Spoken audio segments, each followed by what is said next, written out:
Isso, a professora Luciana vai só fazer a introduçãozinha. Ah, tá bom, perfeito. Bom, vamos lá, gente. Bom dia a todos. Vamos começar o nosso evento de hoje com a presença do professor Túlio de Medeiros Jales, professor doutor pela Universidade de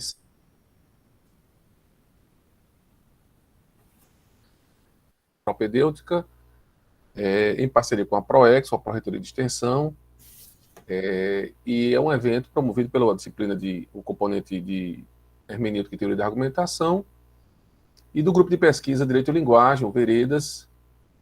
Então, queria dar as boas-vindas ao professor Túlio e passar a palavra à equipe de monitoria, a Fernanda, para que faça a apresentação do professor e faça toda a mediação aí do nosso evento de hoje. Professor Túlio, seja muito bem-vindo à nossa disciplina. Fernanda, passa a palavra. Obrigada, professor Luciano. Em primeiro lugar, agradecer ao professor Túlio por ter aceitado o convite. Deu errado de primeira, mas graças a Deus estamos aqui hoje. E como o professor Luciano falou, esse evento é uma colaboração do grupo de pesquisa Veredas da nossa UFRN, que é um grupo que estuda Direito e Linguagem, com a disciplina de Hermenêutica. Então, temos o professor Túlio aqui hoje, que na minha época de hermenêutica já deu uma aula sobre hermenêutica constitucional, e foi assim que pensamos nele, foi uma ótima aula. E introduzindo um pouquinho o nosso convidado, ele é egresso da UFRN, também tem mestrado em Direito Constitucional pela UFRN e doutorado em Direito do Estado pela Universidade de São Paulo, a USP. Ele é advogado, né, professor? E eu gostaria de passar a palavra para que ele se apresente e já comece a aula. Obrigado, Fernanda. Obrigado, professor Luciano. Gostaria de, primeiramente, de agradecer a vocês pelo convite. Como eu falei assim que a gente entrou, eu estou muito feliz também de estar aqui. Para mim é uma alegria. O professor Luciano sempre me incentivou muito como pesquisador, como monitor, ao longo de toda a graduação. Acho que nem todo mundo estava aqui quando eu falei no início, mas eu fui monitor dessa disciplina de hermenêutica e argumentação jurídica logo, acho que durante um ano, praticamente.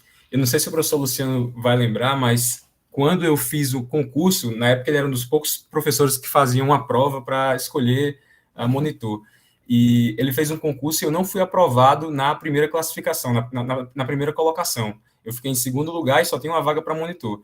Mas eu procurei e disse que tinha muito interesse na pesquisa, que tinha muito interesse na área, e ele foi muito generoso comigo quando me deu a chance de acompanhar a disciplina como monitor, mesmo não tendo sido aprovado na primeira colocação. E a partir daí a gente começou uma parceria acadêmica muito bacana, já escrevemos juntos, e ele vem me acompanhando durante toda essa trajetória. Então, como o Fernando colocou, eu me formei na UFRN em 2015, logo imediatamente comecei o meu mestrado. Durante o mestrado também colaborei junto com o professor Luciano num projeto muito bacana da Smarne, que a gente tem muito orgulho de ter trabalhado nesse projeto. E, em seguida, terminei meu doutorado no final de 2016 e comecei o meu doutorado, terminei meu mestrado em 2016 e comecei meu doutorado na Universidade de São Paulo, onde, tanto no mestrado quanto no doutorado, e assim, já voltando até a minha monografia, os meus trabalhos, as minhas pesquisas tiveram, digamos assim, um encadeamento. Eu sempre pesquisei processos hermenêuticos e argumentativos voltados especificamente em cursos constitucionais e voltados à formação de uma cultura de precedentes em cursos constitucionais. Então, o meu mestrado era trabalhar como o modelo de decisão escrita e o modelo de deliberação do STF favoreciam ou não a formação de uma cultura de precedentes, e no meu doutorado eu estudei especificamente modelos normativos de controlar a superação de precedentes em cortes constitucionais. Aí já não mais exclusivamente falando do STF, mas um trabalho mais geral de cortes constitucionais como um todo. Então, é isso, eu terminei meu doutorado ano passado. Eu fui professor ainda em 2019, enquanto eu estava no doutorado, professor substituto na UFESA. Eu sou de Mossoró, então para mim foi uma alegria ter voltado lá, ter começado, digamos assim, efetivamente minha carreira docente lá na UFESA. Eu fiquei lá por 6 meses, assim que terminou o meu contrato, eu voltei para São Paulo, ainda dei um pouco de aula na São Judas, mas logo na sequência, enfim, recomecei a advogar, e ficou difícil conciliar, nesse primeiro momento, a a docência com a advocacia, então no momento eu estou advogando, mas com alguns projetos acadêmicos, e espero em breve voltar também a dar aulas, não só pesquisar, não só escrever, mas também dar aulas. Aqui eu gosto demais, é o meu interesse, a minha meta de vida, é realmente tentar voltar a estar mais ativa academicamente. Então, é isso, eu preparei uma fala hoje com vocês, a pedido do professor Luciano, em conversa com a Fernanda, também com Mariana, sobre deliberação em contextos constitucionais, especificamente em cortes constitucionais, e é sobre isso que a gente vai conversar hoje. Então, fiquem à vontade, isso aqui eu estou tomando como uma conversa, claro, como uma aula, mas como uma conversa. Então, não sei se funciona assim nesse ambiente virtual, eu tive poucas experiências de aulas virtuais, mas se vocês tiverem interesse, em perguntar enquanto eu estiver falando, só me avisem que a gente vai conversando à medida que as dúvidas forem surgindo, ou se quiser a gente pode deixar as dúvidas para o final, como funcionar melhor, tá bom? Então, acho que a atitude de apresentação é isso, gente. Vamos começar aqui a nossa conversa. Como eu falei, a gente vai falar de deliberação em cortes constitucionais, e antes de falar especificamente em como a deliberação ocorre nesses ambientes institucionais específicos, em cortes constitucionais, eu queria trazer um pouco a reflexão sobre o que é deliberar. Por que nós decidimos decidir certas questões por meio da deliberação. Então, deliberar pode ser enxergado, a deliberação pode ser enxergada como um processo decisório, como uma forma de decidir. E uma entre várias outras formas de decisão. A gente pode tomar uma decisão de forma aleatória, por sorteio. Inclusive, o próprio Supremo Tribunal Federal e outras cortes constitucionais, eles optam por tomar certas decisões por sorteio, de forma aleatória. Em princípio, parece contraintuitivo a gente imaginar como é que uma corte toma uma decisão importante para ela de uma forma aleatória. Mas o STF, por exemplo, toma uma decisão importantíssima para o seu exercício de jurisdição constitucional de forma aleatória, que é, por exemplo, a escolha do relator. A gente tem um algoritmo que decide, que foi produzido pela diretoria de informática do Supremo, e é ele quem define quem vai ser o relator de um caso. E um relator de um caso no Supremo é uma decisão importantíssima.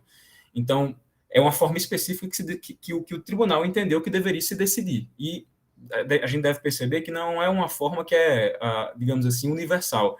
Em muitas cortes constitucionais, como, por exemplo, na jurisdição norte-americana, é o presidente da corte quem decide quem vai ser o relator. Então, não se dá por aleatoriedade.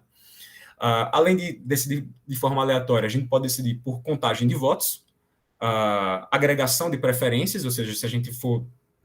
as pessoas debatem e a partir de uma agregação de afinidades ou de preferências comuns, aquela decisão, uma determinada decisão é tomada por meio de barganha ou negociação, como acontece muitas vezes em contextos parlamentares, ou por deliberação. Então, muitas vezes esses tipos de decisão que eu estou colocando aqui, aleatoriedade, votação, negociação, deliberação, elas se dão de forma híbrida. Então, a gente tem tanto uma deliberação seguida, por exemplo, de uma votação, quando não se consegue um consenso, ou a gente tem um processo de negociação que segue-se, ao qual segue-se também um processo de votação.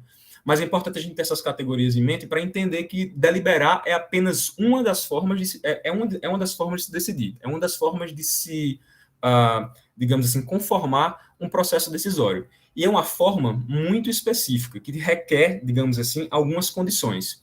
Então, eu criei aqui, a partir de algumas leituras, um conceito, digamos assim, um conceito de trabalho para o que é deliberação. Então, deliberação é uma prática argumentativa coletiva que busca solucionar demanda por meio de livre troca de argumentos, na qual participantes em condições iguais de diálogo estão abertos a mudar suas opiniões iniciais a partir da persuasão exercida de maneira ética. Então, aqui grifado de azul estão alguns conceitos que são essenciais para a gente entender que determinado processo decisório se dá de modo deliberativo. O primeiro deles é que a deliberação necessariamente pressupõe uma troca livre, ou seja, há uma ausência de coerção na troca argumentativa que está acontecendo entre os participantes da deliberação. Além de se dar com ausência de coerção, essa troca se dá em condições iguais de argumentação, ou seja, não há um participante que tenha um poder ou uma posição hierárquica em relação a outro. Todos estão em condições iguais para diálogo. Além disso, os participantes têm que ter, numa deliberação, uma predisposição a serem influenciados pela troca argumentativa que está acontecendo ali. Deliberar por deliberar, muitos dizem que não é sequer deliberação. Então, para existir deliberação, digamos, para que a deliberação potencialize todas as suas vantagens em comparação com outras formas de decidir, existe a necessidade de que essa ética, essa série de virtudes, digamos assim, sejam exercidas pelos participantes. E uma dessas virtudes é a predisposição a ter a sua opinião ou ter seu argumento modificado a partir da oitiva, a partir da escuta consciente do argumento do outro. E, além disso, essa deliberação tem que acontecer de uma maneira ética. O que é que isso quer dizer necessariamente com maneira... O que eu quero dizer com maneira ética? Acho que o principal componente aqui é a sinceridade, digamos assim, no exercer da troca argumentativa. Muitos teóricos da deliberação, da filosofia política ou da teoria democrática dizem que um processo decisório em que há troca argumentativa, mas no qual os participantes escondem o real fundamento ou os reais motivos das suas posições, não é um modelo de decisão ou um modelo de deliberação que realmente se possa chamar de deliberativo. Ou seja, a deliberação pressupõe uma sinceridade na troca argumentativa. Então, a gente já está percebendo aqui que essas condições para exercer a deliberação, essas condições para se caracterizar uma troca argumentativa como deliberação, tira muitas coisas, tira muito daquilo que a gente vê como uma deliberação, como realmente dentro dessa caixinha de deliberação. Mas é um conceito de trabalho que a gente vai ver que é útil na medida em que, a partir desse conceito normativo, digamos assim, ou seja, um conceito de como deverá ser a deliberação, ou como deveria ser a deliberação, nos ajuda a entender falhas em determinados processos decisórios. Além desse conceito, eu acho importante fazer algumas diferenciações em como a gente pode deliberar ou em que contextos a deliberação pode acontecer. Nem todas as deliberações são as mesmas. Então, a gente tem, por exemplo, uma primeira diferenciação, que é entre deliberações de primeira ordem e deliberações de segunda ordem. A deliberação de primeira ordem seria, por exemplo, quando uma corte constitucional está deliberando se determinada lei é constitucional ou inconstitucional.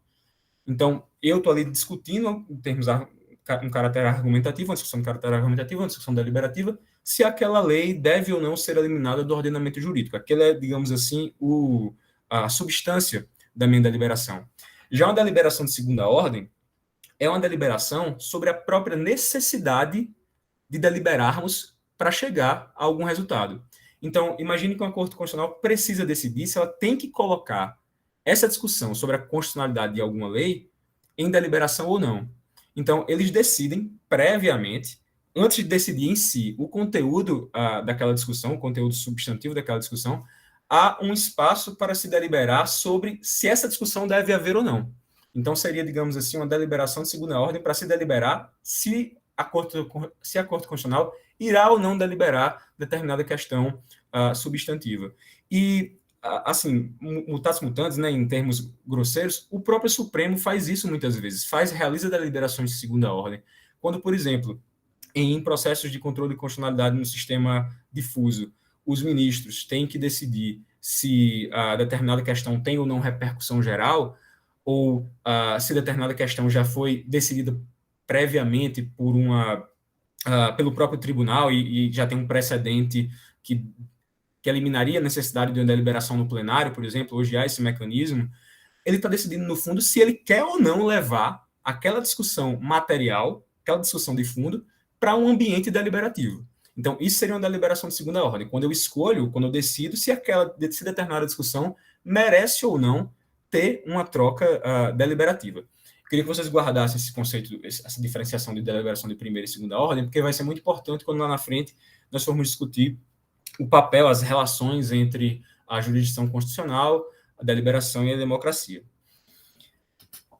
Ainda nesse ponto inicial, da gente tentar definir o que é deliberação, tem acho que uma diferença muito iluminadora entre deliberação interna e deliberação externa. O que seria essa diferença? Na deliberação interna, o objetivo daquele grupo que está deliberando é alterar o comportamento dos participantes daquela discussão. Então, o destinatário final da troca argumentativa, ele está no próprio grupo em que a deliberação está ocorrendo. Geralmente, cortes constitucionais são relacionadas a contextos de deliberação interna, que, em tese, os ministros e as ministras que estão ali debatendo querem alterar a posição ou a opinião dos seus pares. E o que a teoria democrática postula é que deliberações internas elas incentivam uma postura cooperativa entre os pares, um trabalho em equipe, e que, a partir desse trabalho em equipe, dessa mentalidade cooperativa, os deliberadores tendem a alcançar um consenso. Então, digamos assim, o conceito normativo de deliberação interna é aquela deliberação em que se busca um consenso por meio da troca argumentativa, ética, respeitosa, entre iguais. Então, não há uma necessidade de você voltar digamos assim, o seu potencial argumentativo, a sua posição e o seu poder de persuasão a quem está fora. Não. Se quer tomar uma decisão ali comum, de preferência por meio do consenso, claro, muitas vezes esse consenso não é atingido, mas o importante aqui na deliberação interna é que existe esse caráter cooperativo entre os pares. Na deliberação externa é diferente. Embora um grupo esteja ali, digamos, entre quatro paredes, ou dentro do Congresso, como eu quis mostrar aqui na figura, deliberando entre si, o principal destinatário dessa troca argumentativa não está dentro do grupo, e sim fora. O que a teoria democrática também postula é que essa necessidade de você deliberar com vistas a uma audiência externa e não a audiência interna é que isso incentiva uma postura adversarial entre aqueles que estão deliberando. Então, o que alguém que está no Congresso quer atingir, a audiência que esse alguém quer atingir, não está lá dentro. Eu acho que é até um pouco ingênuo a gente acreditar, por exemplo, vamos pensar na CPI, que aqueles senadores que estão ali, eles estão tentando convencer os seus pares de que a sua posição é a correta. Não, o principal interesse daqueles que fazem parte de uma discussão como aquela que acontece, por exemplo, na CPI da Covid, não é convencer quem está ali dentro, não é mudar a posição de quem está ali dentro, é mudar a posição de quem está fora. E o que é que esse tipo de postura, o que é que esse objetivo, na verdade, acaba incentivando? Uma postura adversarial. Ou seja, não há um objetivo, não há um parâmetro de atuação comum. Cada um ali daqueles senadores quer uma coisa, um quer derrubar o governo, outro quer defender o governo, e essa ausência de objetivo, de compartilhamento de um objetivo comum, uma ausência de um parâmetro de atuação único, acaba incentivando posturas adversariais que retiram, digamos, distanciam o que é uma deliberação externa daquele propósito da deliberação interna, que é a busca por consenso. Não, a busca, geralmente, em discussões em contextos parlamentares, é a busca por ganhar. Não interessa convencer ninguém. Interessa você ganhar, especificamente, votações que são colocadas naqueles contextos. A gente não tá aqui, eu não estou aqui querendo dizer, gente, que a deliberação interna é melhor do que a externa, ou que existe, digamos assim, uma ética superior da deliberação interna sobre a ética da deliberação externa. Não. São tipos de deliberações diferentes. Muitas vezes, esses dois conceitos estão presentes dentro de uma mesma instituição, ou seja, uma instituição pode ter sido, por exemplo, desenhada para promover deliberação interna, ou seja, o desenho institucional de uma determinada instituição pode ter sido criar diversos incentivos para promover consenso, para promover trabalho em equipe, mas a postura individual dos seus integrantes pode denotar ou se aproximar de características voltadas a uma deliberação externa, ou seja, tentando atingir sempre alguém que esteja fora daquele grupo, ou tentando atingir não um consenso ou convencer os seus pares, mas sim convencer e atuar, modificar comportamentos de quem está fora desse ambiente decisório. Então, essa é uma segunda diferenciação, além daquela de primeira e segunda ordem, uma segunda diferenciação que nos ajuda a entender. Aqui a gente, além da imagem do Congresso, eu coloquei uma imagem da Suprema Corte alemã, e falando inclusive de desenho institucional, a gente percebe, por exemplo, que eles estão dispostos, quase de forma enfileirada, em tese, uma disposição que não incentivaria o diálogo, a troca deliberativa, e aí vocês podem me perguntar, pô, mas por quê? Como é que eles conversam assim? Dá para conversar, dá para dialogar, dá para argumentar? Isso aqui, gente, é um formato da Corte Constitucional Alemã apenas para a apresentação da sua decisão final, porque a deliberação em si, na Corte Constitucional Alemã, ela acontece a portas fechadas.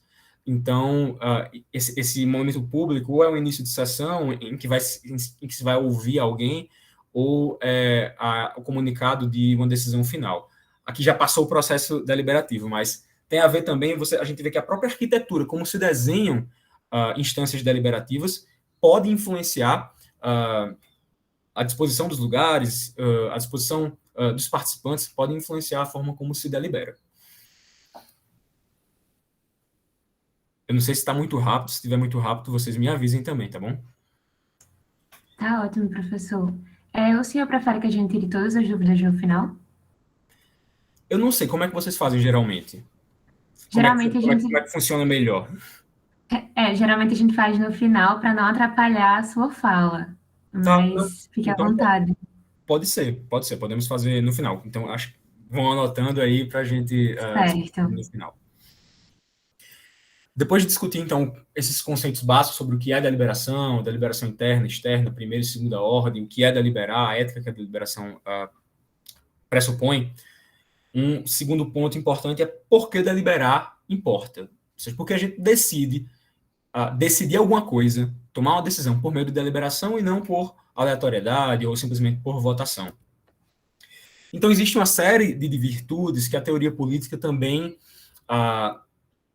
direciona, ou com a qual a teoria política fundamenta a necessidade de deliberar. O primeiro é a necessidade de compartilhar informações privadas. Eu coloquei aqui informações privadas, mas não necessariamente é informação privada. É apenas uma informação que não foi, digamos assim, que não está acessível a todos os participantes daquela deliberação. Então, a gente tem aqui um hall deliberativo com 30 pessoas, a informação que Túlio tem vai ser diferente da informação que o professor Luciano vai ter, vai ser diferente da informação que Fernanda vai ter, e a ideia é que a troca dessas informações que antes estariam apenas influenciando uma decisão individual possa melhorar, possa qualificar a decisão que vai ser tomada pelo corpo deliberativo. Então, a troca de informações que antes se esconderiam, digamos assim, na individualização, passa a ser comungada entre todos os participantes da deliberação. Essa necessária troca de informações que antes não tinham chegado, nós todos temos uma racionalidade limitada, né? E um argumento, por exemplo, que eu coloco aqui vai ser diferente do argumento que a Fernanda vai colocar, e um terceiro argumento ainda pode surgir de uma forma que nem eu nem Fernanda poderíamos, apenas por nós mesmos, forjar esse argumento, mas esse argumento surge no contexto de deliberação. Aqui, em termos bem grosseiros também, a deliberação como um forjador, uma forjadora, na verdade, de brainstormings ou de inovações argumentativas, porque há contextos deliberativos em que argumentos que não surgiriam se a gente tivesse apenas individualmente pensando, meditando sobre a matéria, acabam por surgir. Então, há um caráter de compartilhamento de informações, há um caráter de aperfeiçoamento da troca argumentativa, ou seja, um argumento que eu inicialmente acreditava que era bom. A partir à medida que ele vai sendo testado por outros argumentos, ou desafiado por argumentos de outros participantes, esse argumento pode ser qualificado. Há um argumento de inovação argumentativa, que foi justamente o que eu coloquei há pouco, ou seja, quando não é um argumento que eu já tinha antes, que é aperfeiçoado, mas um terceiro argumento que surge no contexto da deliberação. E é a necessidade de convencimento e de interação intersubjetiva entre as pessoas, que também melhora ou ativa o caráter deliberativo que cada um individualmente pode desempenhar. Eu coloquei aqui a foto do abade Joseph Manuel Sieyès, que foi um dos grandes participantes da primeira Assembleia Nacional Constituinte que houve depois da Revolução Francesa, e Sieyès, ele foi um grande defensor de que a Constituição, a Constituição Revolucionária, ou as leis revolucionárias, fossem decididos de forma deliberativa. E aí, esse trecho que está em azul é uma fala especificamente dele, onde ele faz essa defesa do modelo deliberativo enquanto modelo, digamos assim, essencial para as tomadas de decisão. A gente estava saindo de um contexto de monarquia, onde a decisão era tomada de forma totalmente isolada, quase totalmente isolada ou autocrática pelo governante, pelo rei, e se migra para um contexto em que se precisa discutir para decidir. Hoje isso parece para a gente algo como dado, mas se a gente for entender a história política da forma como se decide, ou como comunidades decidem seus futuros, a deliberação precisava ser sustentada. E aí o CIES coloca, por que precisamos deliberar, né? Quando nos reunimos é para deliberar, para conhecer as opiniões uns dos outros, para beneficiar da iluminação recíproca, que é esse caráter de como eu, conversando com o outro participante, posso entender melhor meu próprio argumento, posso qualificar meu argumento, posso entender melhor a questão que está sendo discutida. Então, para beneficiar da iluminação recíproca, para enfrentar as vontades pessoais, para modificar, para as harmonizar e, finalmente, para alcançar um resultado que seja comum à pluralidade. Eu deixo a pergunta aí para vocês se esse teor, se esse conteúdo, se essa noção de deliberação do CIES, ela se aproxima mais daquele conceito que a gente viu de deliberação interna ou se aproxima mais da deliberação externa. Pensando aqui que ele estava fazendo essa defesa, como eu coloquei, em um contexto em que a Assembleia Nacional Constituinte estava se formando na França para decidir também os rumos da nação. Então, essas são as virtudes da deliberação, porque a gente decide deliberar em comparação com outras formas de decidir. Agora, pessoal, eu queria começar a conversar com vocês sobre essas correlações que existem entre a jurisdição constitucional, a deliberação e a racionalidade. Então, até agora foi, digamos assim, um início de conversa com pontos importantes para a gente entender o restante da discussão, mas vamos entrar aqui especificamente no nosso tema central, o núcleo do nosso tema, que é como deliberações acontecem em cortes constitucionais e na jurisdição constitucional como um todo. Existem duas formas da gente relacionar esses conceitos de... Existem várias formas, mas queria colocar aqui para vocês duas principais formas de relacionar esses conceitos de jurisdição constitucional, deliberação e racionalidade. Um primeiro deles é nós entendermos a Constituição enquanto um pré-compromisso que uma determinada comunidade social, uma determinada comunidade política resolve celebrar para tirar certas questões de ambientes deliberativos. Se a gente parar para pensar, uma Constituição faz muitas coisas. Uma Constituição divide poderes, atribui funções e atribui poderes a determinadas instituições, a determinados indivíduos, mas uma Constituição também nos retira a possibilidade de escolha. Na medida em que ela faz escolhas que são mais difíceis de serem alteradas, ela escolhe determinados arranjos institucionais ou determinadas funções estatais que, para serem modificadas, precisam de um quórum específico ou precisam superar obstáculos mais difíceis.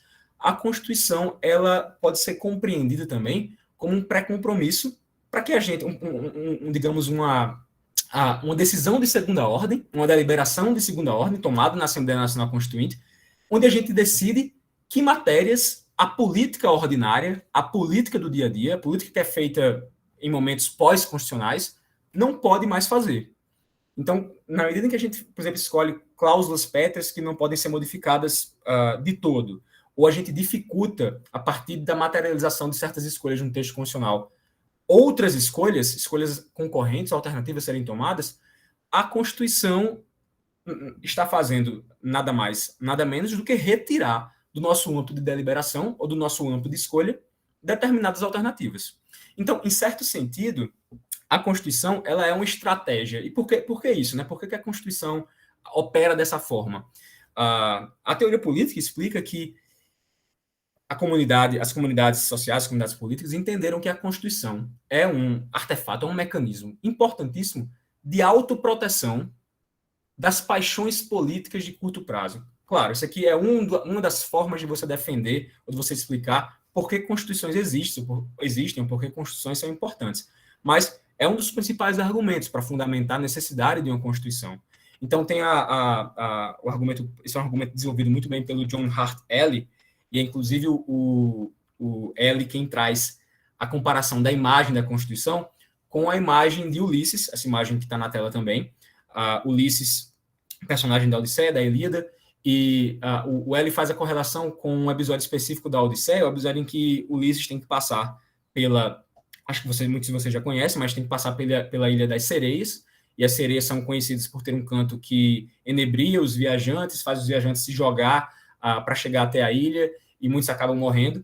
E aí Ulisses tem uma grande ideia de ouvir o canto das sereias, mas mesmo assim não se jogar, não cair na tentação de se jogar ao mar para ir até a ilha e assim não morrer. Então ele decide se amarrar, primeiro ele pede para que seus marinheiros coloquem cera no ouvido para que eles não escutem o canto das sereias, e ele mesmo se amarra ao mastro. Ele pede para que seus marinheiros amarrem ele ao mastro para que ele possa ouvir o canto, mas não se jogue ao mar. Então, a ideia que ele quer trazer a Constituição é algo parecido.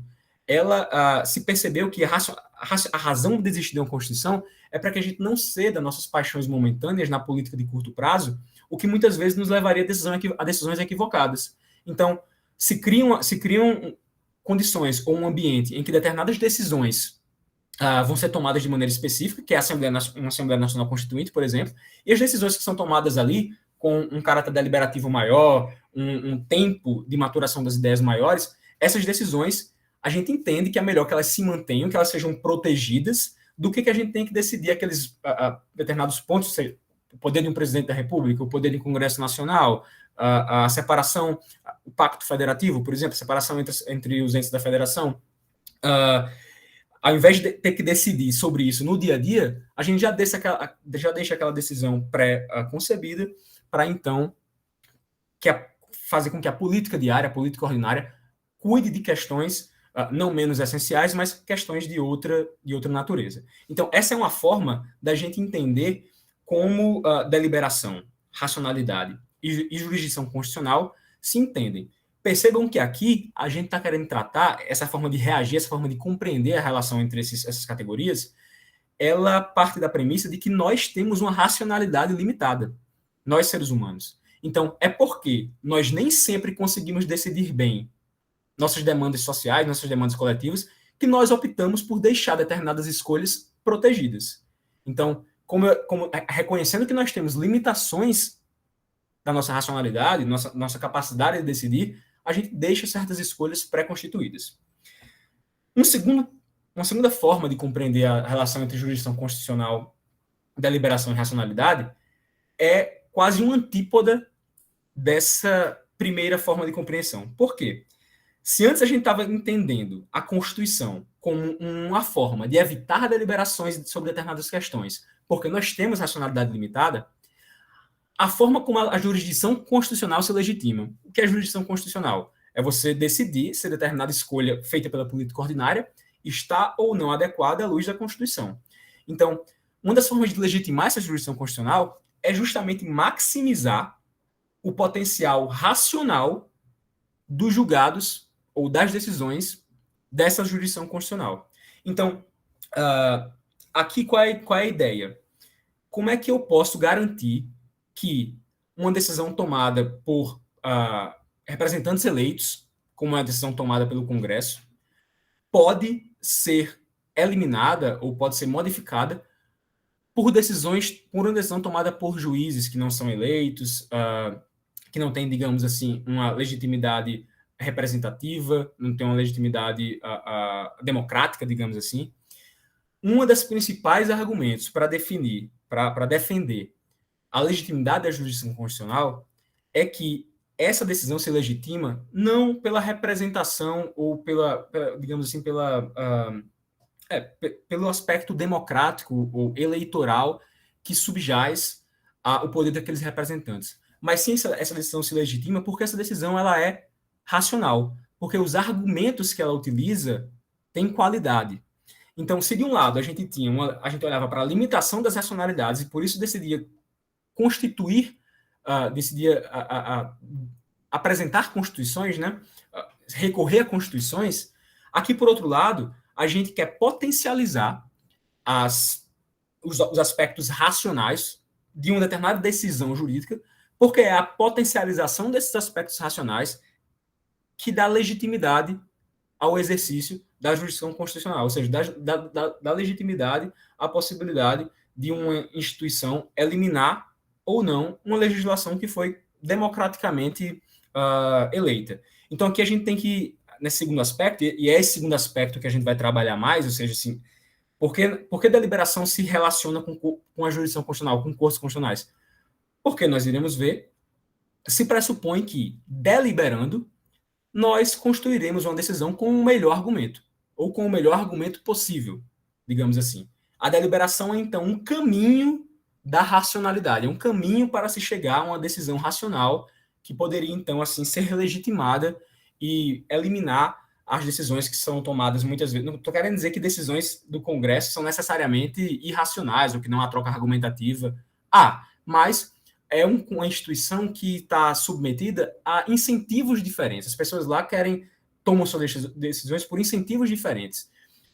E em cortes constitucionais, ou na jurisdição constitucional, o incentivo para tomar a decisão ou no mínimo deveria ser, que essa decisão apresente a melhor razão possível, o melhor argumento possível. E se pressupõe que a deliberação é um caminho para encontrar esse argumento racional. Queria também dizer que esse conceito de racionalidade, o que é a racionalidade ou o que é uma decisão racional, ele pode ser diverso.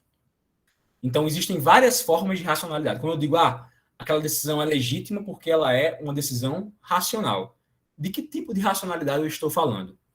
Vou colocar aqui para vocês pelo menos 3 tipos de racionalidade, tá? Primeira, racionalidade substantiva. Ou seja, eu denomino, eu caracterizo alguma decisão como racional porque a qualidade do seu argumento é boa. Ou a qualidade do seu argumento atende a determinados critérios de racionalidade. Para eu poder dizer que alguma determinada decisão é racional no sentido substantivo, gente, nós precisamos ter algum parâmetro dessa racionalidade substantiva. E esse parâmetro, a racionalidade substantiva, ele é principalmente alcançado por meio de métodos. Então, para que uma decisão seja tida como racional, ela deve ser racional à luz de determinada metodologia. Então, a primeira figura, a figura de cima que eu estou colocando aqui para vocês, é uma fórmula. Alguém sabe que fórmula é essa? Alguém tem uma mínima pista do que a gente está representando aqui nessa fórmula? Eu não consigo ver vocês porque a minha tela está toda tomada pela minha... Tá todo mundo balançando a cabeça negativamente. Negativamente, tá, tudo bem. Então, isso aqui, gente, é a famosa fórmula do peso que compõe a estrutura metodológica da ponderação. Então, a ponderação ou proporcionalidade, o que é que ela é? Ela é um método que pretende dar racionalidade a determinadas decisões. A Lexi foi muito criticado, quem propôs a proporcionalidade, por tentar tornar o direito algo matemático ou dar algum viés, digamos assim, algorítmico à racionalidade jurídica. Mas a tentativa de Alexi, ela é compreensível na medida em que ele pretende, criando um método decisório, reduzir a imprevisibilidade do direito. A gente não está querendo dizer que o direito vai ser um objetivo e as decisões jurídicas podem ser tomadas colocando variáveis dentro de uma fórmula. Aqui a gente tem o W, só para, enfim, para exemplificar, o W é o peso relativo de um princípio, ou seja, é o peso que um princípio tem. O princípio I, por exemplo, tem quando ele está confrontado com o princípio J, vamos supor, direito à liberdade de expressão e direito à proteção à honra. Então, esses dois princípios se chocam e eles têm um peso, esse choque gera um peso relativo que vai definir qual daquele princípio tem preferência naquele determinado choque. Esse é o peso, esse primeiro W que está antes do equivalente é o peso relativo de um princípio em determinada colisão de direitos fundamentais. E aí o I é a interferência, o W da equação é um W, é o peso abstrato, e os R são as premissas empíricas e normativas, que também vai ser atribuído peso a cada uma dessas variáveis, e com a atribuição de pesos se chega a um determinado uma determinada relação de preferência entre esses princípios, ou seja, se diz que determinado princípio tem preferência em relação ao outro dentro dessas condições. Então, essa tentativa do Alex e a tentativa da maioria dos métodos de interpretação constitucional, da hermenêutica constitucional, não é que seja não é que seja transferir um caráter objetivo da decisão jurídica, não, mas é reduzir ao máximo a subjetividade dos intérpretes que querem entender o que a Constituição diz e conceder aos participantes da comunidade política um nível satisfatório de previsibilidade. Tudo isso para dizer, gente, que então a racionalidade substantiva, ela necessariamente vai precisar, se eu digo que alguma decisão é racional, a pergunta seguinte que eu tenho que fazer é, mas ela é racional por qual parâmetro, por qual método? E na sequência perguntar, esse método realmente me permite reduzir a subjetividade e aumentar os níveis de previsibilidade da decisão jurídica? Se essas respostas consequentes forem sim, a gente pode dizer que a gente tem um método que concede uma decisão substantivamente racional. Então, esse é um tipo de racionalidade. Um segundo tipo de racionalidade é uma racionalidade que ela se legitima não pela qualidade do argumento em si, mas pelas condições do processo de tomada de decisão. Então, eu tenho um processo de tomada de decisão em que eu escuto diversos representantes de argumentos diferentes dentro da sociedade, em que eu promovo a pluralidade, e eu estou predisposto a, ouvindo essas diferenças, decidir. Alterar minha posição inicial, qualificar minha posição inicial e decidir. Então, a lógica aqui é que a decisão ela é racional de um ponto de vista discursivo, porque o processo pelo qual ela é tomado legitima a sua tomada de decisão. Não é a decisão em si, o conteúdo substantivo da decisão em si, mas sim o processo decisório. E aqui eu quis colocar mais luz sobre a pluralidade, a igualdade de participação, mas existem diversos outros aspectos do discurso, acho que inclusive vocês na disciplina de hermenêutica devem ter tocado nesse ponto algumas vezes, que tornam algo racional, discursivamente racional, digamos assim. E, por fim, existe a racionalidade instrumental, que é o quê? Quando uma decisão se legitima, não pela qualidade do seu argumento, não pela forma como o processo decisório foi elaborado, mas sim pelos resultados que esse processo legou. Exatamente, que esse processo legou para a sociedade. Eu coloquei aqui, inclusive, uma decisão, uma imagem, referência à decisão do STF sobre união homoafetiva, porque muitas vezes essa decisão é utilizada como exemplo de que a jurisdição constitucional é importante, porque aquela foi uma decisão que o parlamento, por exemplo, não pôde tomar, ou decidiu por não tomar, e o STF tomou e, enfim, garantiu um direito fundamental essencial desde 2011, que o STF tomou essa decisão, acho que é de 2011, e muitas vezes se coloca que a jurisdição constitucional ela se legitima porque ela é capaz de tomar essas decisões contra-majoritárias, coisas que parlamentos ou instâncias majoritárias de decisão não seriam capazes de tomar. Então, a legitimação pelo próprio resultado da deliberação, não necessariamente pela qualidade do argumento. Se vocês pegarem a decisão da união homoafetiva no STF, essa decisão é bastante criticada, porque é um grande samba de argumentos diferentes que levam a um resultado único, mas, enfim, em termos argumentativos, é uma decisão cheia de problemas. Mas o resultado ele é utilizado muitas vezes como exemplo de como legitimar uma decisão, legitimar a jurisdição constitucional. Então, gente, esses três conceitos de racionalidade para dizer que a deliberação, ou por que deliberar, alguns dizem que está mais relacionada à racionalidade discursiva, outros à substantiva, outra à instrumental. A verdade é que a deliberação ela pode ser justificada por todos esses tipos de racionalidade.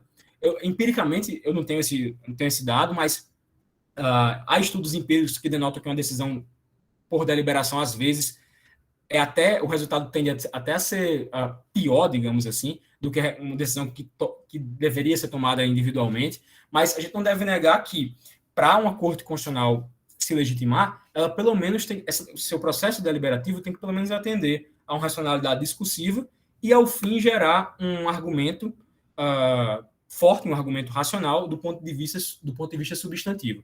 Então, se fosse para escolher assim, ou definir, acho que as racionalidades substantivas e discursivas estão mais intrinsecamente ligadas ao porquê deliberar do que propriamente a racionalidade instrumental. Existem formas de você fundamentar a deliberação do ponto de vista instrumental, mas não é a mais forte. E os argumentos, eu acho que da racionalidade discursiva e da substantiva são mais fortes para a gente entender o porquê deliberar. Então é isso. Do ponto de vista dos fundamentos da deliberação, a jurisdição constitucional ela se legitima pela força da razão. Coloquei aqui para vocês uma imagem do Rawls, que Rawls falava que a Corte Constitucional ele é o exemplar de instituição que está mais diretamente relacionado ao conceito que ele traz de razão pública.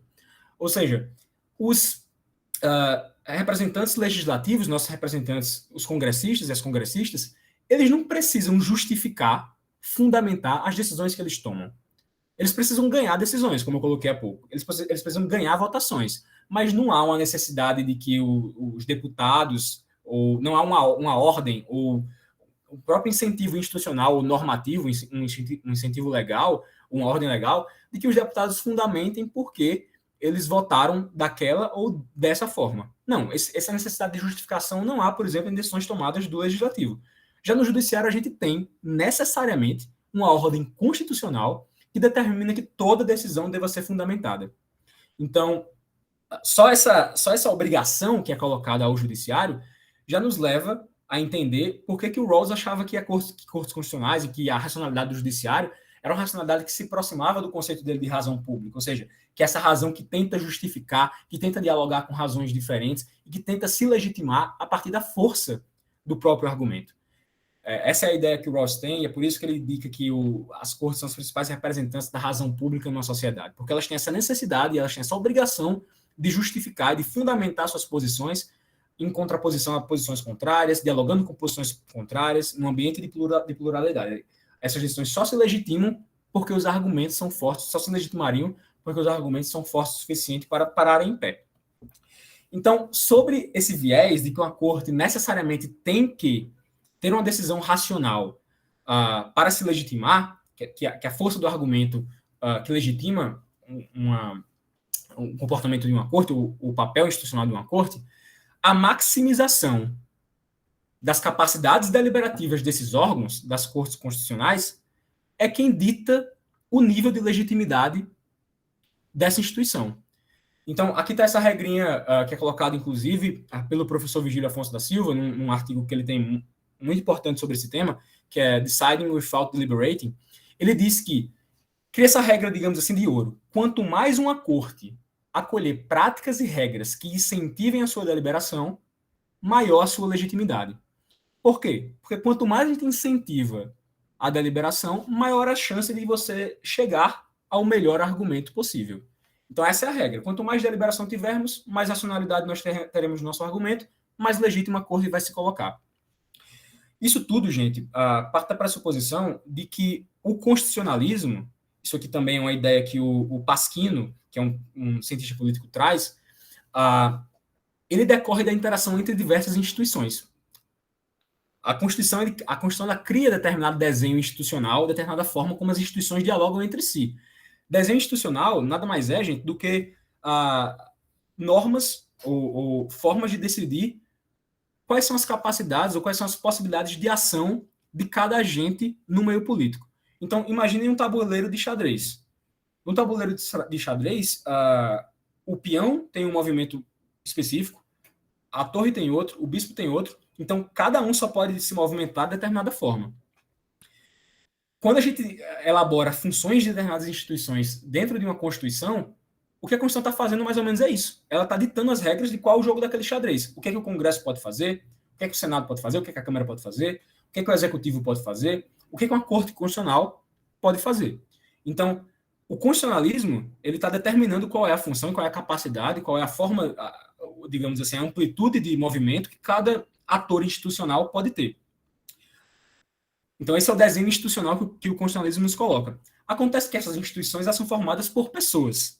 E essas pessoas também têm a sua capacidade de movimentação dentro desse xadrez institucional restrita por regras.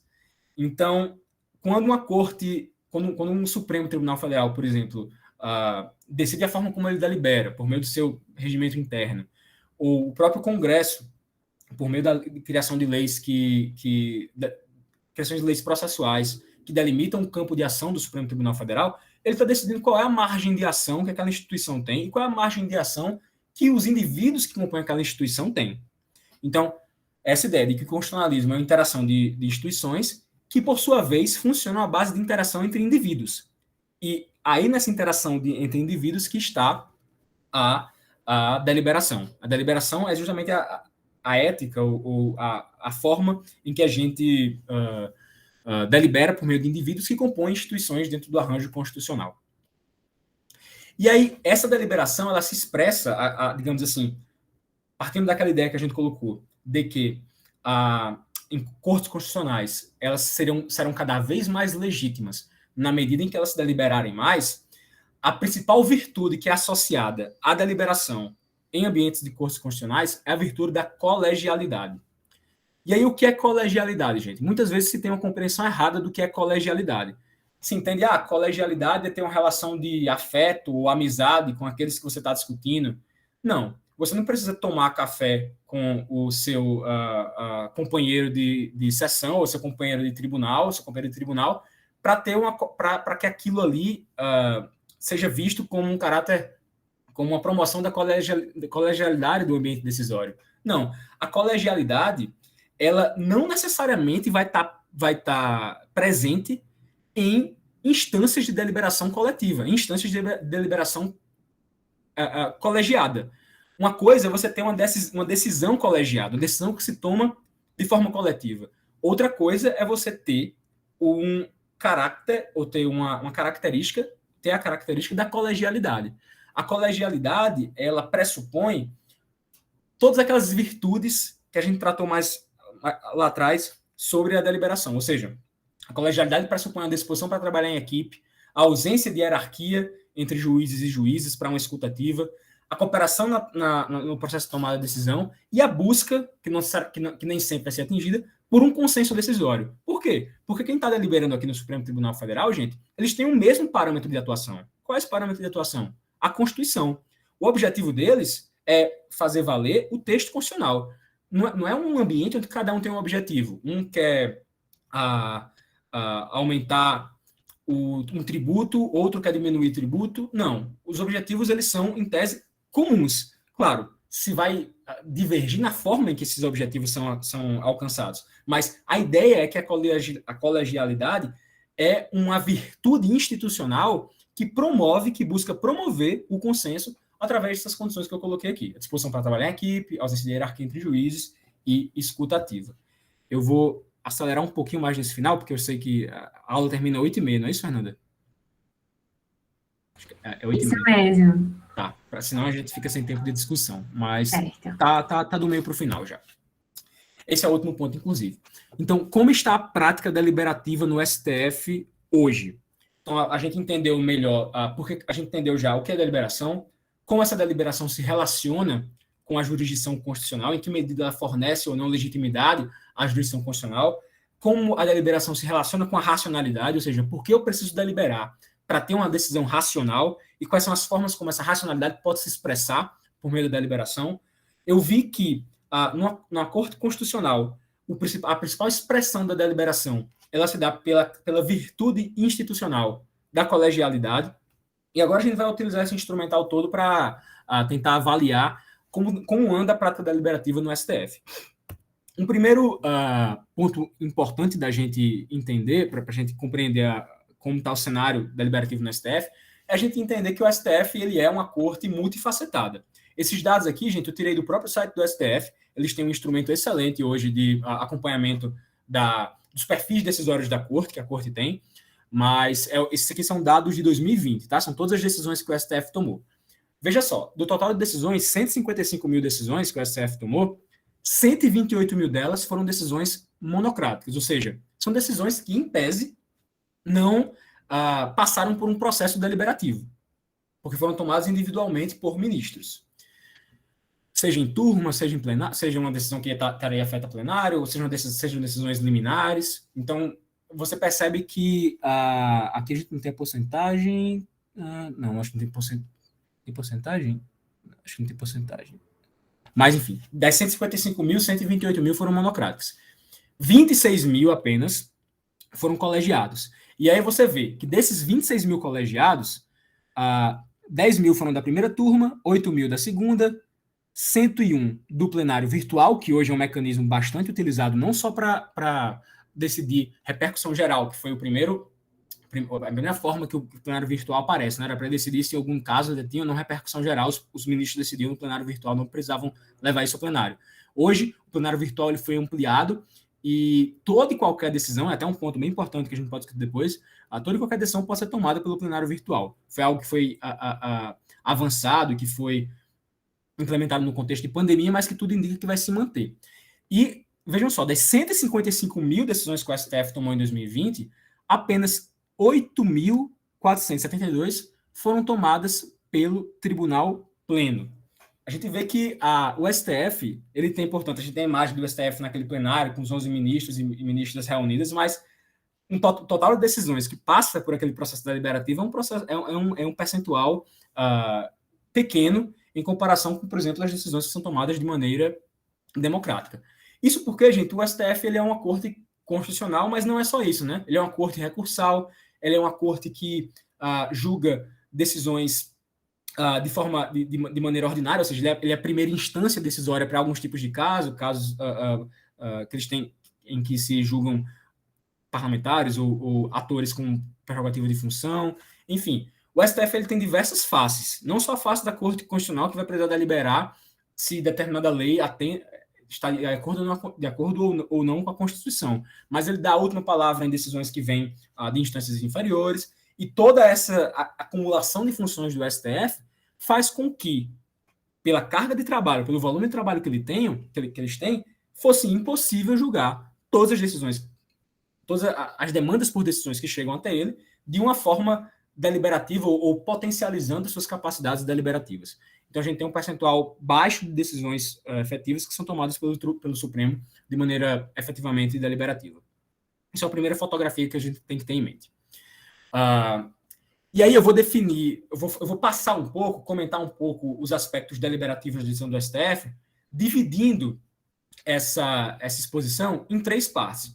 Em fase pré-decisória ou pré-decisional, em fase decisional e em fase pós-decisional. Isso não é uma divisão minha, essa divisão foi feita pelo professor Conrado Ubner Mendes, num trabalho que ele tem, a tese de doutorado dele, sobre a deliberação exatamente em cortes constitucionais, e ele faz essa divisão que, para mim, assim, é bem iluminadora para a gente entender quando ou que aspectos deliberativos são importantes em cada uma das fases de uma tomada de decisão.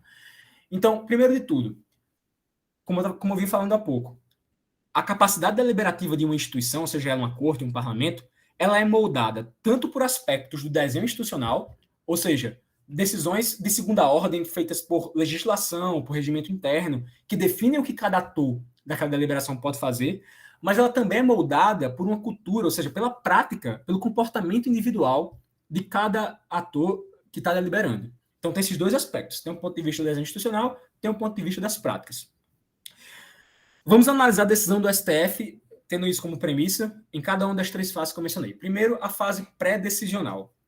A gente sabe que, vamos imaginar aqui um caso de um controle concentrado de constitucionalidade. A gente entra com a ADI, com a ADO, com a ADPF no STF. A primeira coisa que acontece é o sorteio do relator, que, como a gente viu, acontece de forma aleatória, né?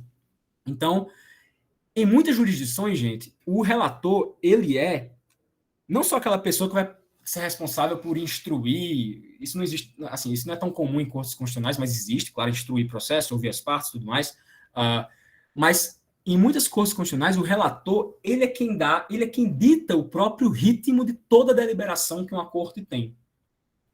No STF, isso não acontece.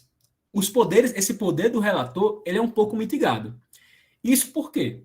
O relator, claro, é responsável por fazer o relatório do caso, indicar quais foram as razões que as partes que estão ali discutindo a constitucionalidade de determinada lei têm para oferecer, mas o relator no STF, ele deixa de exercer um papel argumentativo mais forte do que os seus outros, pode deixar de exercer, né? Um papel argumentativo mais forte do que os seus outros pares, simplesmente porque é praxe no STF.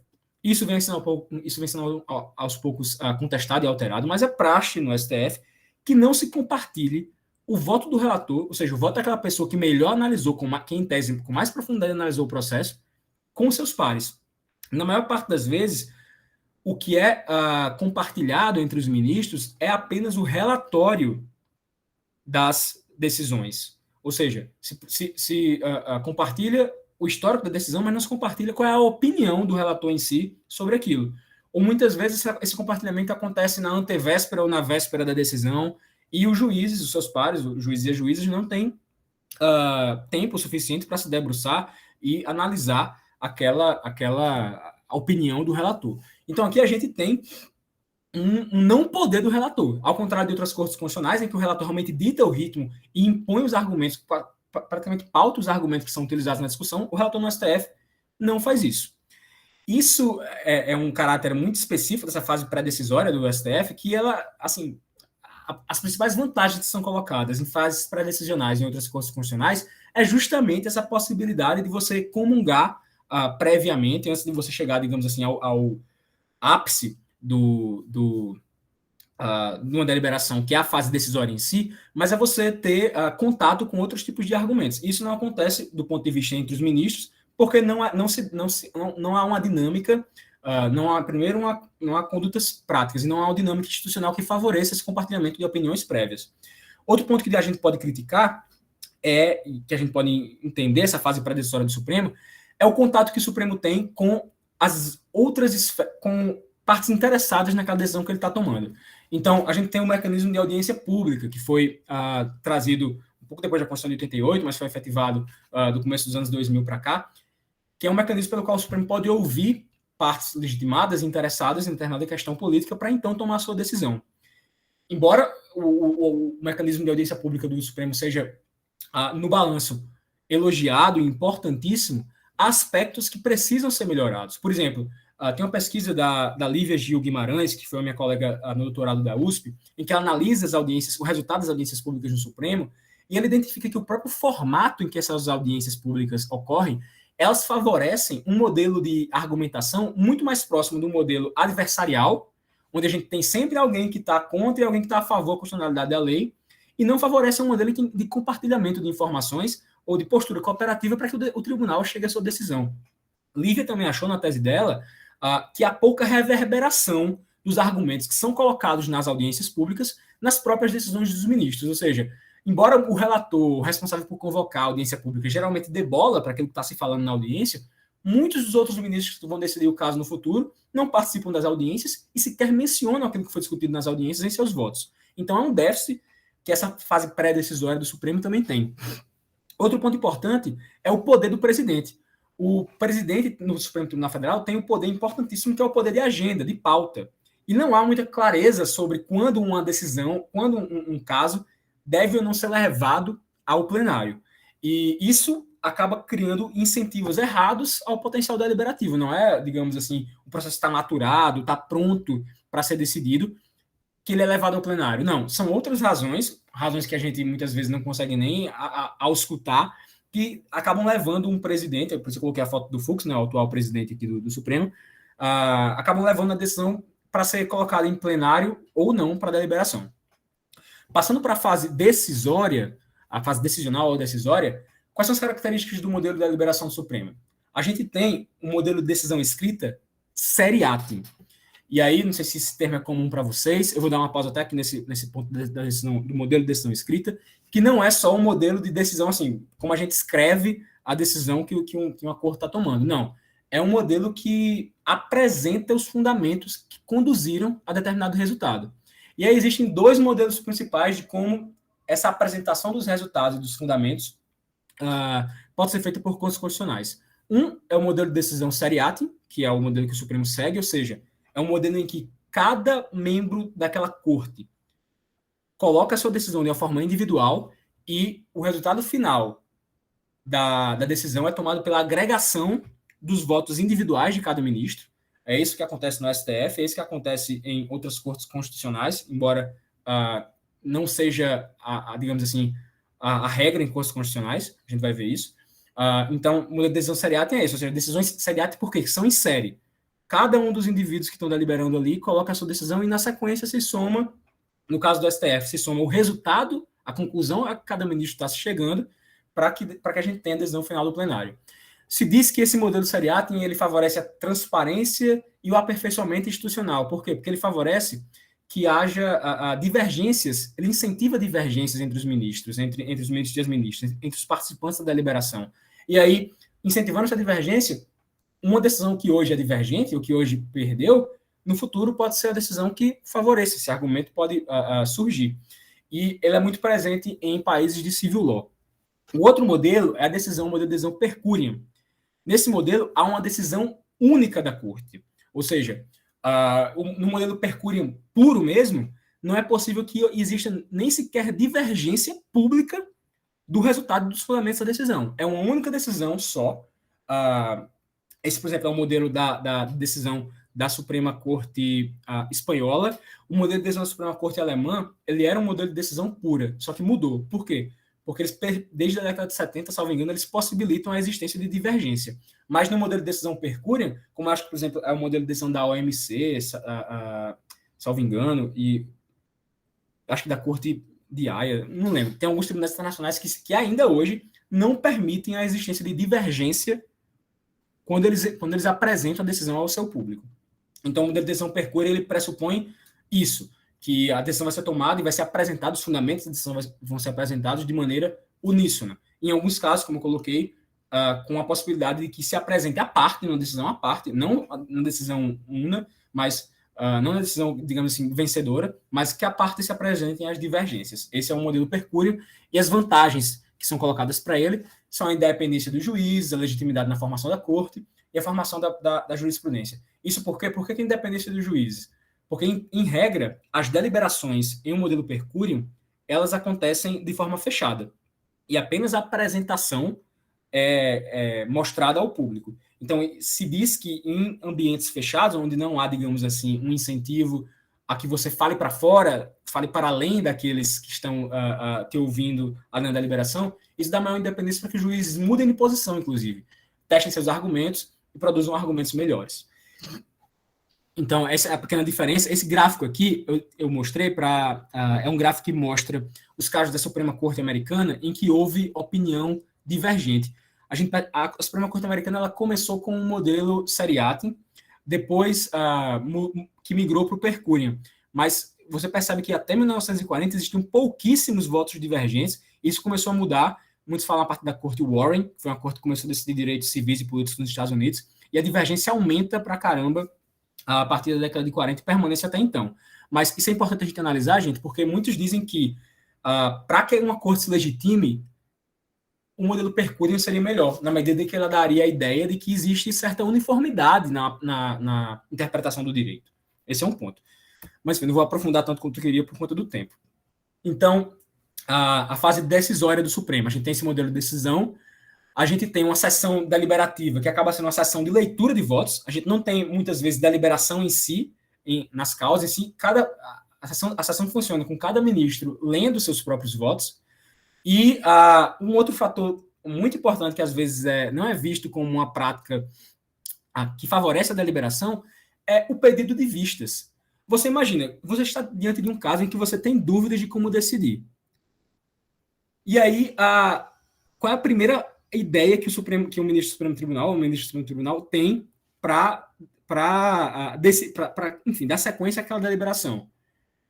Pedir vistas. Pensar individualmente como decidir aquele caso e depois apresentar a minha opinião à corte. Não seria mais lógico que, se eu estou em dúvida, ou se eu quero entender melhor o argumento dos meus pares, que eu passe a deliberar conjuntamente, ao invés de me encastelar num pedido de vistas para tentar conseguir entender melhor um caso?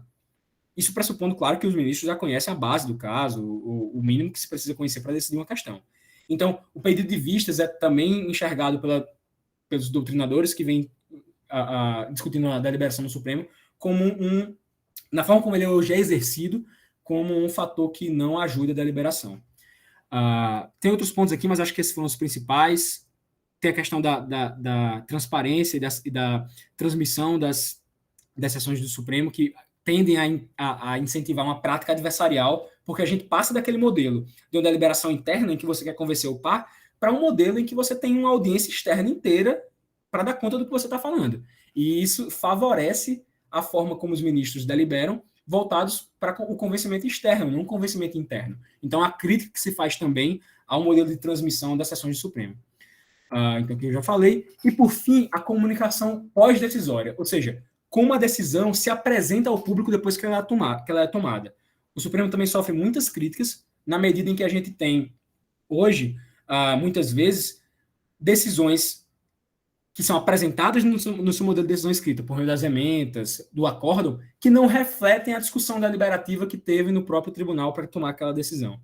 Então, há um déficit, digamos assim, de clareza sobre os fundamentos que a decisão do Supremo teve. Aqui é importante a gente ter em conta uma diferença entre maioria fundamentadora e maioria decisória.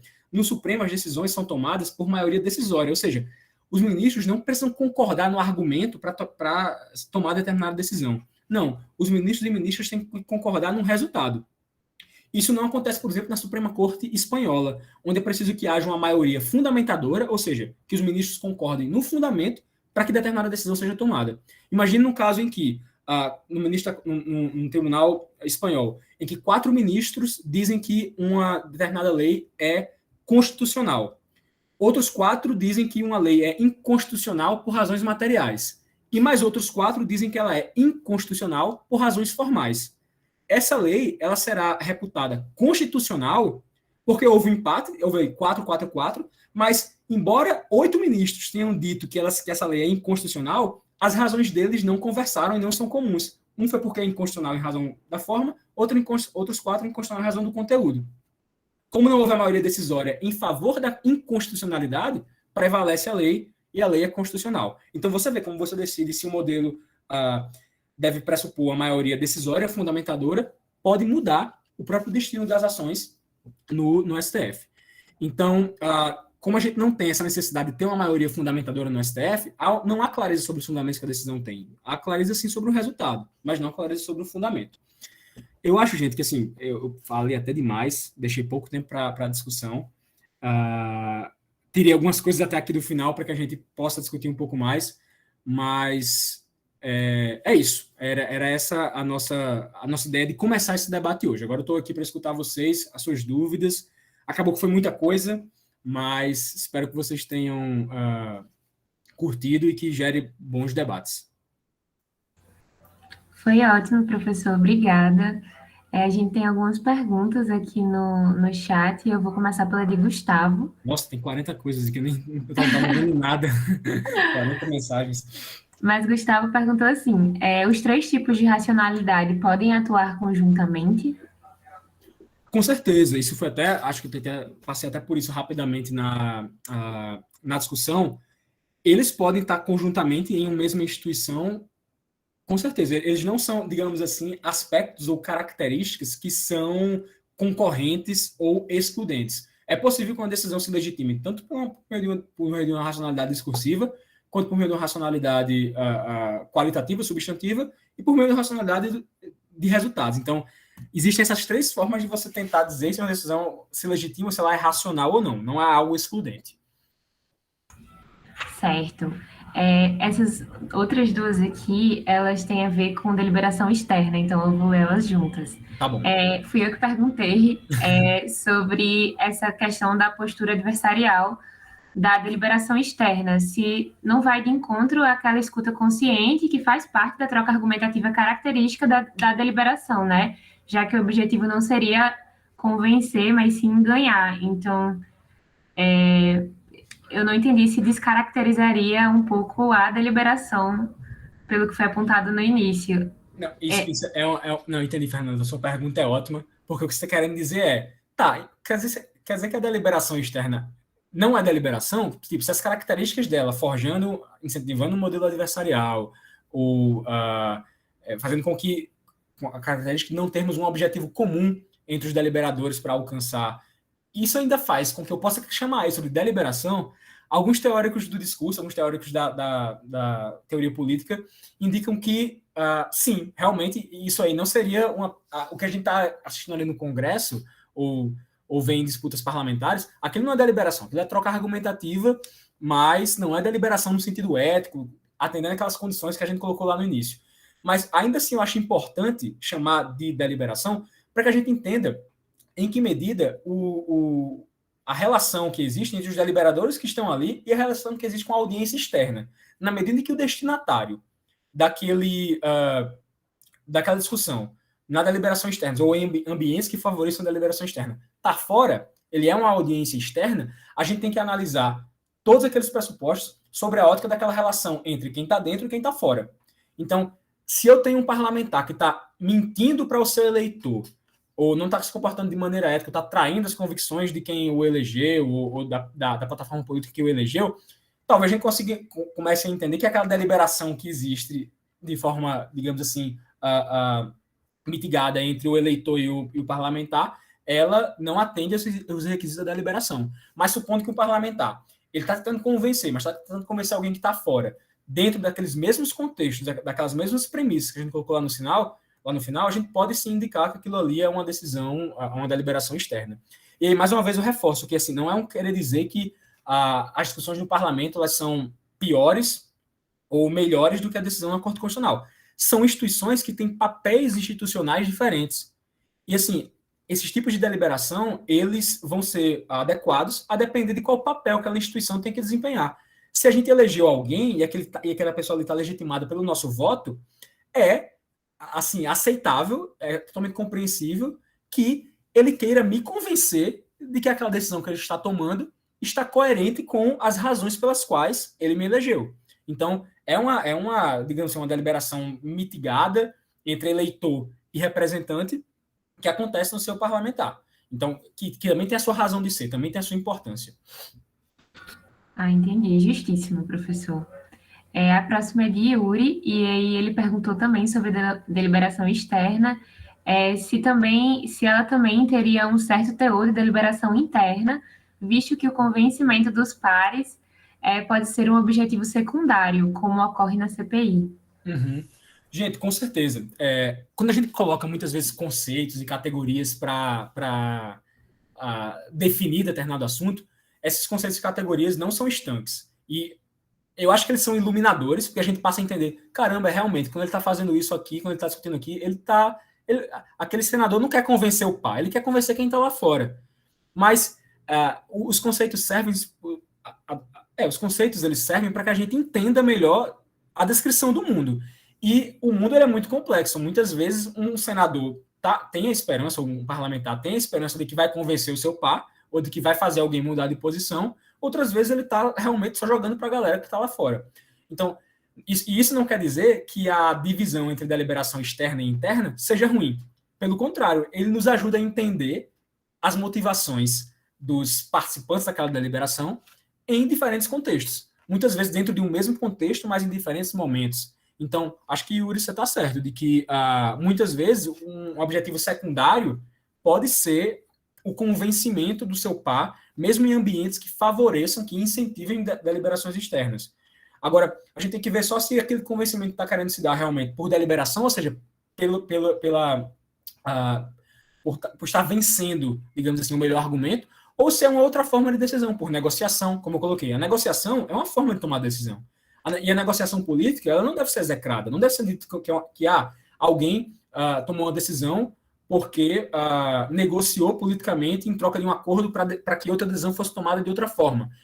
Na semana passada, eu li alguma coisa de que um determinado partido político tinha votado em favor da volta das coligações majoritárias, porque foi um acordo que eles tiveram com outros partidos políticos para que não passasse aquele modelo do distritão no Congresso.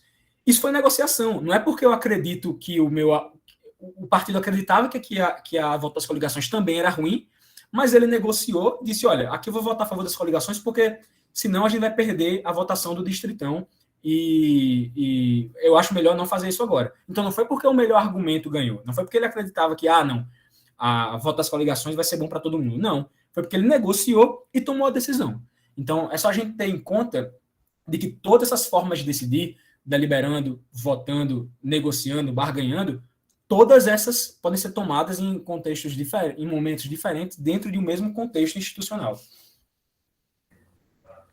Certo. A próxima pergunta é de Cartão Jaque, e ela pediu para o senhor indicar obras sobre o tema. Inclusive, parabéns pela aula, foi incrível ter ciência desses dados. Obrigado, Cartão. Claro, eu posso passar depois para você, Fernanda, se quiser, o material que eu tomei por base para vocês, e aí você e o professor Luciano podem disponibilizar para a disciplina. Perfeito. Mas tem muitas obras, como eu falei, acho que minha principal fonte de consulta para elaborar essa aula foi o livro do professor Conrado. Esse livro aqui, eu tenho ele em cópia, fico até com vergonha de mostrar, mas esse livro aqui é Constitutional Courts and Deliberative Democracy, porque é um livro que é da Oxford, é difícil de encontrar aqui no Brasil, mas é um ótimo livro sobre o tema. Tem esse livro muito bom também aqui do professor José Rodrigo Rodrigues, que é Como Decidem as Cortes, em que ele fala de zonas de autarquia, como os ministros individualmente podem usar do seu poder para decidir monocraticamente, também é muito importante.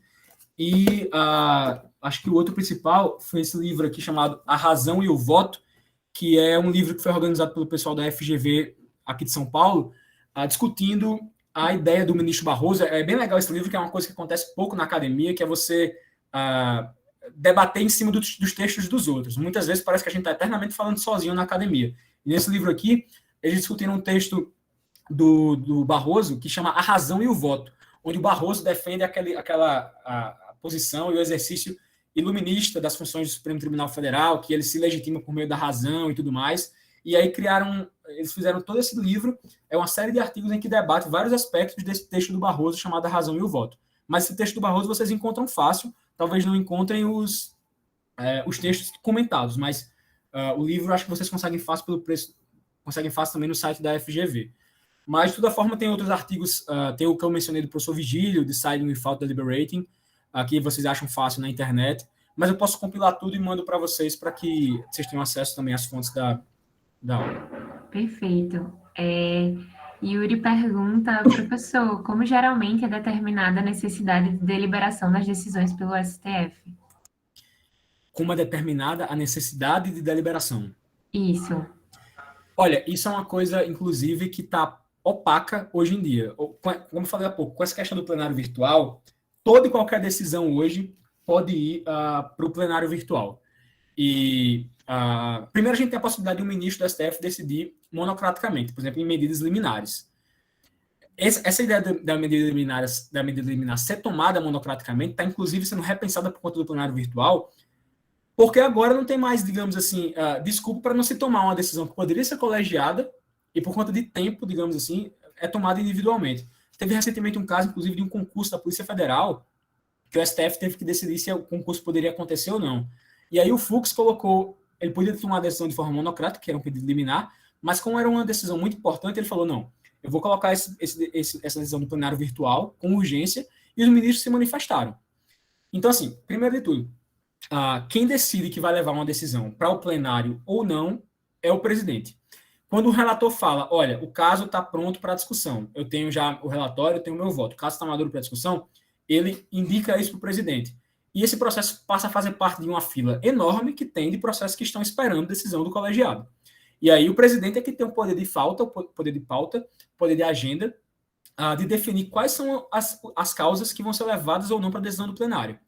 Hoje em dia, o presidente, além disso, tem o poder de decidir quais causas... Não, minto, acho que é o próprio relator. Como a gente tem um plenário virtual, não sei se vocês já viram, gente, como é o plenário virtual. O plenário virtual é como se fosse um MSN das antigas, né? Não sei se vocês são do tempo do MSN, mas eu era.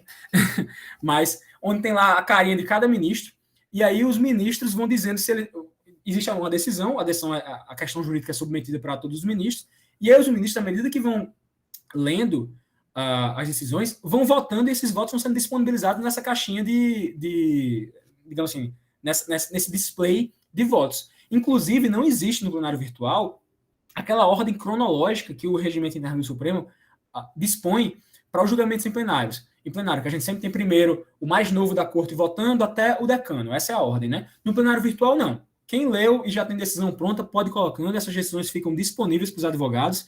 Tem gente que está achando isso uma maravilha, mas veja só, se antes o plenário já não se discutia no plenário, no plenário virtual agora menos ainda, porque você simplesmente coloca seu voto lá, há a possibilidade, claro, de que eles debatam, tirem dúvidas, mas isso é pouco utilizado, eles jogam o voto e os votos vão se agregando até que todos votaram e o caso está decidido.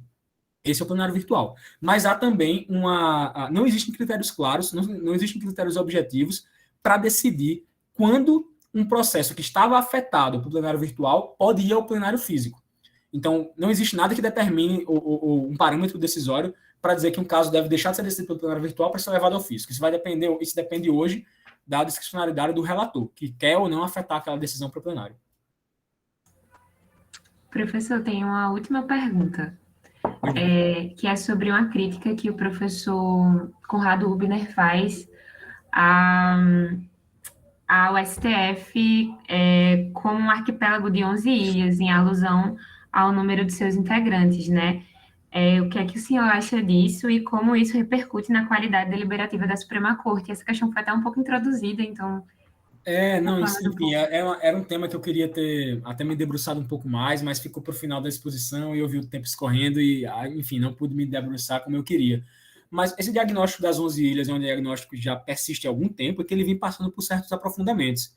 Principalmente quando a gente olha de forma empírica o Supremo Tribunal Federal, é fato que em questões deliberativas, muitas vezes os juízes e as juízas, eles agem como se fossem ilhas mesmo, de forma isolada.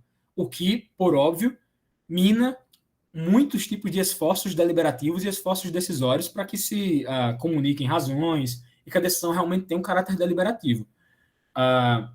Mas, quando a gente olha empiricamente para as decisões do Supremo, levando em consideração todas aquelas 155 mil decisões do Supremo, monocráticas, tomadas em plenário e tudo mais, pesquisas empíricas vêm demonstrando que esse diagnóstico das 11 ilhas, ele se aplica apenas a um número muito restrito de processos, aos processos do plenário e aos processos em que não há o chamado voto registrado em ata ou voto sigo relator. Porque o Supremo, isso é uma pesquisa muito boa, eu vou disponibilizar esse artigo para vocês, que é o artigo da Bruna Pretzel e do Guilherme Clark, que também foram meus colegas aqui. Eles dizem que 68% das decisões do Supremo Tribunal Federal, no recorte que eles pegam, elas são tomadas com agregação de razões. Por quê? Porque o ministro relator, ele vota, ele coloca o voto dele, e esse voto, o que é que os outros ministros fazem? Muitas vezes apenas seguem o relator, ou registram o voto em ata, ou apenas dizem, siga o relator. E o que é que isso gera? Isso gera uma aproximação muito grande das decisões com aquela posição oficial do relator. Então, esse aprofundamento, eu só estou querendo colocá-lo, porque muitas vezes a gente diz, o Supremo são sempre 11 ilhas. Em muitos processos realmente são. Em muitos processos os ministros votam de forma apartada, sem deliberação interna entre eles, com razões divergentes, muitas vezes se confluem no resultado, mas divergem no fundamento. E esse diagnóstico das 11 ilhas, ele pode ser, ele permanece, principalmente para aquelas ações mais importantes que são levadas a plenário, mas se a gente for pegar empiricamente as decisões do STF, a gente percebe uma concentração, digamos assim, do conteúdo decisório, muitas vezes originado no papel do relator, porque os ministros aderem ao voto do relator, e aí a razão do voto do relator passa a ser a razão da corte. A opinião do relator passa a ser a opinião da corte por ser chancelada pelos ministros. Então, a crítica de Conrado permanece, mas ela deve ser temperada e enxergada de forma melhor, de acordo com as várias facetas deliberativas e as várias facetas institucionais que o Supremo tem. Perfeito, essa foi a última pergunta. No caso, eu vou agradecer antes de passar a palavra para o professor Luciano, não sei se a internet dele já está ok, mas em nome do Veredas e em nome de toda a equipe de monitoria, nós agradecemos muito, professor. Mais uma vez, foi um momento muito esclarecedor. Quando eu fui aluna de hermenêutica, eu adorei sua aula. Então, repetindo, foi por isso que a gente pensou no senhor, porque eu acho que se comunicar bem tem a ver com empatia, e o senhor se comunica muito bem. E é isso, eu vou passar a palavra agora para o professor Luciano encerrar. Obrigado, Fernanda. Túlio, muito bom, viu? Eu acho que foi um momento assim, muito interessante de aprofundar essa discussão da deliberação,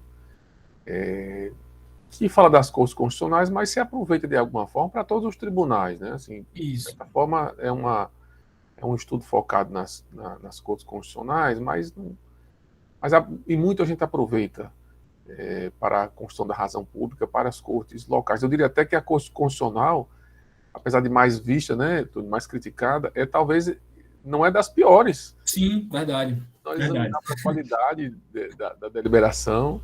Ela acaba sendo assim um Mas espelho, mas... É um grande desafio, Arthur, quando se coloca o judiciário como essa arena tão importante que não era antes, né? Eu acho que o seu trabalho ele ilumina uma questão um pouco sentida, às vezes, na graduação, sabe? Que existe realmente uma questão jurídica, uma questão hermenêutica por trás de uma simples sessão de um tribunal. E que isso repercute. Eu tenho um trabalho sobre a decisão do depositário infiel, aquela famosa decisão do controle de convencionalidade, em que o tribunal, assim como o exemplo que você mencionou na sua exposição, em que o tribunal considerou inviável juridicamente no Brasil a prisão do depositário judicial, mas não há qualquer maioria em torno de qualquer argumento que leva a essa conclusão. Então, há uma maioria para a conclusão, mas não há uma maioria para a argumentação. Perfeito. E aí nós ficamos órfãos de saber as razões deliberativas.